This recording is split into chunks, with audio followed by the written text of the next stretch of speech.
Видеята ви не трябва да са забавни. Ако са забавни е супер, но забавното съдържание не е единствения начин да постигнете успех в социалните мрежи. Аз лично вярвам силно в даването на стойност през информационни видеа или обучителни, като това, което гледате в момента. Ето 4 причини да изберете този тип видеа за вашия бизнес.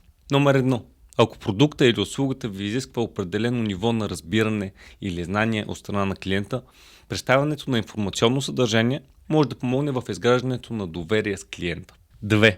Споделянето на новини, експертиза и съвети от вашата индустрия може да позиционира вас и бизнеса ви като експерти в това, което правите. 3. Хубавото на този тип съдържание е, че често е много богато на ключови думи, което помага за доброто класиране в търсачките. Това може съответно да подобри органичното придобиване на нови аудитории. И 4. Обикновено информативните видеа имат по-дълъг живот в интернет. Тъй като забавното съдържание често е около трендове, то има